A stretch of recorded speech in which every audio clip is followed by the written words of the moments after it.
जगदीश चंद्र बसु बंगाल के एक छोटे से गांव विक्रमपुर में एक न्यायाधीश रहते थे। उनका नाम था भगवान चंद्र बसु। सन 1858 ईस्वी की बात है। उनके घर एक नन्हे बालक का जन्म हुआ। माता पिता ने उनका नाम जगदीश चंद्र रखा। दिन बीतने लगे और बालक बड़ा होने लगा। उसकी बुद्धि बड़ी कुशाग्र थी। एक दिन बाहर खेल रहा था, उसी समय एक आदमी वहां आया और उसने बालक के पिता से कहा, हुजूर, मैं एक डाकू हूँ, अपने अपराधों का दंड भोगकर आज ही जेल से छूटा हूँ। आप बताइए मैं क्या करूं? मुझे तो कोई नौकरी भी नहीं देता है, मेरे कोई सहारा नहीं है। नन्ना जगदीश पास ही खड़ा डाकू की बातें सुन रहा था। उसने पिता का हाथ पकड़कर कहा, पिताजी, अब यह बेचारा क्या करेगा, कहाँ से रोटी खाएगा? आप इसे नौकर रख लीजिए ना। बेटे की बात सुनकर पिता ने कहा, अच्छा बेटा। और फिर उन्होंने डाकू से कहा, देखो, यह मेरा बेटा है, इसके कहने पर इसके लिए ही मैं तुम्हें नौकर रखता हूँ। इसे स्कूल ले जाने और ले आने का काम तुम्हारा है, पर ध्यान रखना, मेरे बच्चे को बुरी आदतों से बचाना भी तुम्हारी जिम्मेदारी है। अब नन्हा बालक जगदीश रोज उस डाकू के साथ स्कूल जाने लगा। स्कूल घर से लगभग 1 किलोमीटर दूर था। स्कूल जाते समय रास्ते में तरह तरह के पेड़ पौधे पड़ते और जगदीश उन पेड़ों के विषय में डाकू से तरह तरह के सवाल पूछता। डाकू भी उसे उन पेड़ पौधों की जानकारी देता और उनके विषय में अनेक कहानियां सुनाता। एक दिन जगदीश की गेंद क्यारी में जा गिरी। जगदीश पत्तों को हटाकर गेंद ढूंढने लगा।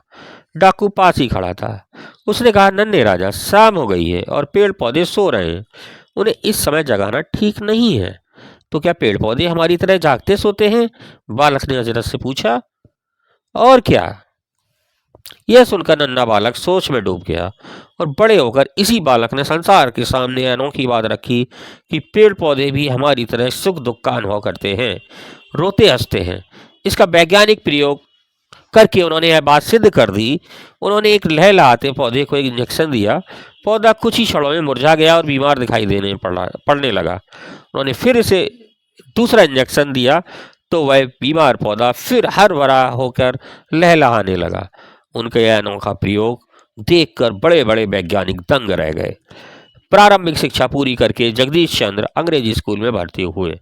प्रवेश परीक्षा उन्होंने प्रथम श्रेणी में उत्तीर्ण की और कॉलेज में दाखिला लिया। सन 1883 ईस्वी में उन्होंने विदेश अपना अध्ययन पूरा किया। वहां से लौटकर वो कलकत्ता के सरकारी कॉलेज में प्राध्यापक बन गए।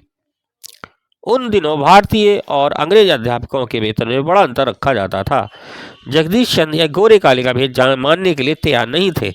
उन्होंने अपना वेतन लेने से इनकार कर दिया और 3 वर्ष तक यह झगड़ा चलता रहा और अंत में अधिकारियों को उनकी बात माननी पड़ी। वो हमारे देश के महान वैज्ञानिक माने जाते हैं। बेतार के तार का पहला प्रयोग उन्होंने ही किया था। इस प्रकार रेडियो के सिद्धांतों का भी सबसे पहला प्रयोग उन्होंने ही किया था।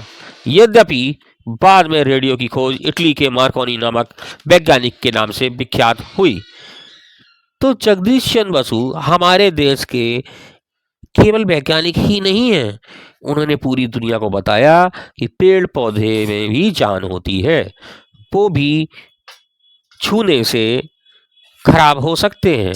इसीलिए आपने देखा होगा कि कुछ पौधे ऐसे होते हैं जिनको यदि आप छू लो तो मुरझाने लगते हैं, और कुछ पौधे ऐसे होते हैं जिनकी अगर आप तनी खराब कर दो या डंठल तोड़ दो तो पूरा पौधा ही मर जाता है।